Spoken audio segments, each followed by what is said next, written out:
Bienvenue dans cette nouvelle édition de l'Africa Tonight. Au sommaire, le président gabonais Ali Bongo Ondimba a inauguré ce vendredi une nouvelle usine d'huile de palme, le résultat d'un partenariat public-privé entre l'État et la multinationale Olam. 55e anniversaire de l'indépendance du Congo ce samedi, l'occasion de dresser un bilan de la situation économique du pays, lancé dans un processus de grands travaux. Et focus sur la dernière exposition de l'artiste kényan Michael Soy, une collection intitulée Visage qui met en lumière les tabous de la vie nocturne de Nairobi. Mais tout d'abord, une réunion sur la crise malienne aura lieu du 19 au 21 août prochain à Niamey, au Niger. La rencontre a été initiée par le Premier ministre nigérien Brigui Rafini. L'objectif est de réconcilier les tribus du nord du Mali pour une meilleure application de l'accord de paix d'Alger. Au Gabon, le président Ali Bongo Ondimba a inauguré ce vendredi une nouvelle usine d'huile de palme, le résultat d'un partenariat public-privé entre l'État et la multinationale Olam. Le pays compte porter sa production à 250 000 tonnes d'ici à 2020. Un reportage de notre correspondant Douglas Toutoum. Le président de la République, Ali Bongo Ondimba, a inauguré vendredi l'usine de transformation d'huile de palme d'Awala Kango. Le site d'Awala Plantation, au sein duquel l'usine est implantée, est une concession de 20 030 hectares, dont 6 502 hectares de palmiers à huile plantés. L'usine dédiée à la transformation des noix en huile de palme démarre son activité avec une capacité de traitement d'huilerie de 45 tonnes de régime de palme par heure pendant un mois. C'est un fleuron important aujourd'hui que nous inaugurons. Nous avons de grandes ambitions en ce qui concerne la politique pour l'huile de palme. Et aujourd'hui est un grand jour pour nous, puisque quand même 4 ans pratiquement après avoir planté le premier arbre, nous sommes aujourd'hui devant l'inauguration d'une usine qui non seulement nous permet d'atteindre plusieurs objectifs. D'abord, le premier, c'est d'abord de diversifier les produits. Deuxièmement, c'est de pouvoir offrir plus d'emplois, et d'emplois donc de qualité, et donc faire en sorte que notre pays soit beaucoup plus compétitif. À ce jour, le Gabon importe plus de 83% de ses produits alimentaires pour un peu plus de 384 milliards de francs CFA. Une tendance que le pays souhaite renverser via la matérialisation du pilier Gabon des services. Ce qu'il nous faut précisément, c'est dépasser notre marché pour pouvoir exporter, pour pouvoir faire entrer les devises, pour améliorer notre balance de paiement.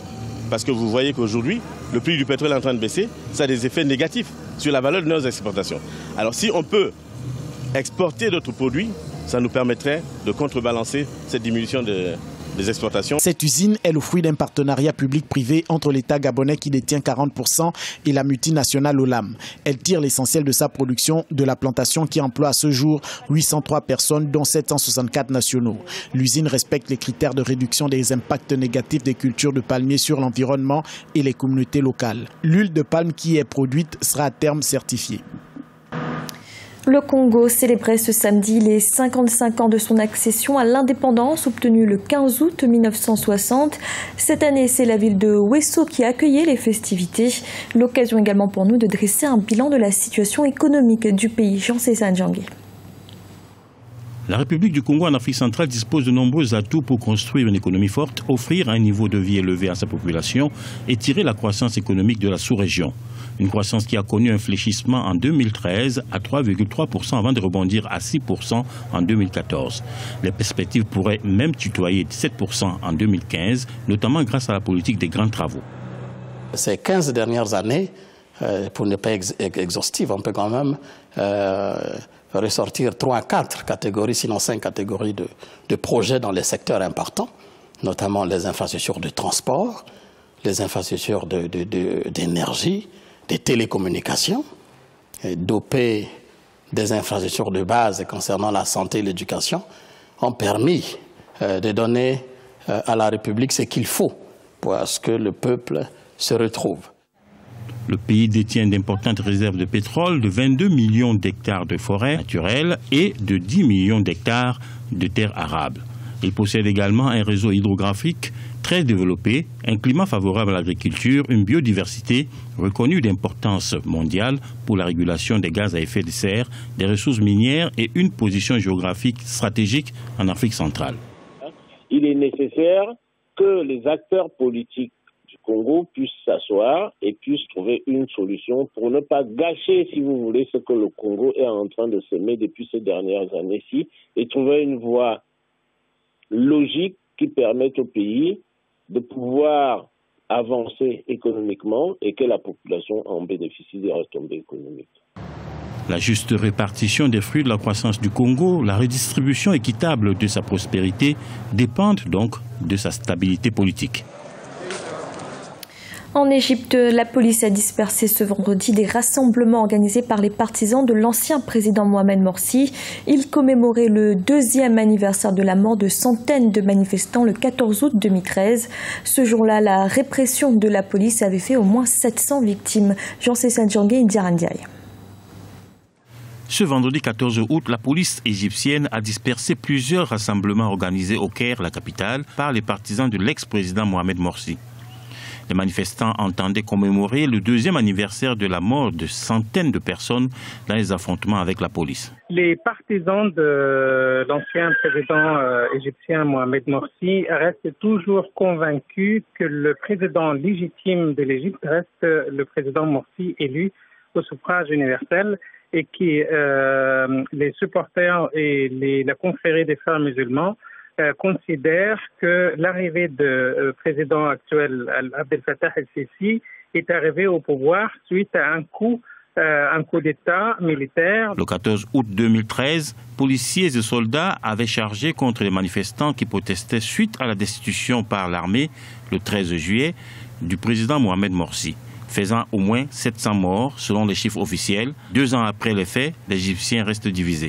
2 ans après l'évacuation de Rabaa al-Adawiya, l'Égypte regarde toujours son passé. Il y a une incompréhension d'un côté de ce qui s'est passé dans le sang et puis de l'autre côté une volonté d'aller en avant en oubliant à tout prix de ne pas parler de ce qui s'est passé. Or, on sait que la mémoire, c'est aussi l'oubli. Et pour cela, Abdel Fattah el-Sisi veut absolument que les gens oublient ce chapitre de l'histoire moderne de l'Égypte. Mais les choses ne s'arrangent pas pour autant. Abdel Fattah el-Sisi reste contesté. Mais par ailleurs, il a derrière lui une grande majorité de la population qui le soutient dans son action, notamment sur le volet économique. Aucun policier n'a comparu en justice pour l'instant pour la mort des manifestants et la répression contre les islamistes. L'ONG Human Rights Watch a réagi en appelant le Conseil des droits de l'homme de l'ONU à lancer une enquête sur ces faits. Et les avocats commis d'office de l'ancien président égyptien Mohamed Morsi ont fait appel devant la Cour constitutionnelle de ces condamnations de réclusion à perpétuité et de peine de mort. L'ex-chef d'État a été condamné à la peine capitale pour son implication dans une évasion collective d'une prison au moment du soulèvement populaire de 2011. Découverte à présent de la dernière exposition de l'artiste kényan Michael Soy. La collection s'intitule Visage. Fidèle à l'art politico-social de son auteur, elle représente et met en lumière les tabous de la vie nocturne de Nairobi. Emmanuel Milimono. La nouvelle collection de Michael Soy, intitulée Visage, vient à un moment où son travail a rapidement atteint une popularité internationale. L'ouverture de l'exposition a attiré de nombreux amateurs d'art, captivés par les 17 pièces colorées dévoilées par Soy. Certains ont pris une pause pour chercher le sens caché dans la simplicité élégante des images, montrant des femmes dans différents décors. Dans son espace de travail, situé dans une zone industrielle de Nairobi, Soy décrit son concept comme le début d'une exploration du bel art. L'exposition Face est ce que je faisais depuis longtemps. Ceci est ma première tentative pour essayer de venir avec ce qui est appelé le bel art. Michael Soy situe son travail hors des normes culturelles pour contester ce qu'il appelle l'hypocrisie au sein de la société kenyane. Il aborde souvent des sujets face auxquels beaucoup se dérobent, tels que le sexe et l'alcoolisme. Soy entend un jour produire un livre qui donnera un regard rétrospectif sur le passé de Nairobi, une manière de pérenniser ses collections. Certains font le tour de ma galerie et me demandent qui achètera les tableaux d'une femme au sein nu dans un club de striptease. Et je leur réponds habituellement que je ne me soucie pas vraiment de cela. Je le fais juste parce que je veux le faire. Je suis en train de faire connaître certains aspects de cette ville qui ne sont pas vraiment connus et plus tard j'en ferai un livre. Quelqu'un qui est âgé de 10 ou 20 ans aujourd'hui, pourra regarder et apprendre à voir le genre de comportement que les Kenyans avaient à une certaine époque. Beaucoup d'artistes kenyans et africains en général trouvent souvent plus de succès à l'étranger que dans leur propre pays. Acheter un objet d'art ou tout simplement s'arrêter pour l'apprécier est en effet réservé pour un petit groupe d'élites fortunées. Mais la croissance rapide de la classe moyenne sur le continent et le développement des économies pourraient constituer une aubaine pour les artistes peintres. C'était le journal de la rédaction. Merci de l'avoir suivi. Retrouvez dans un instant une nouvelle édition de l'Art Formation.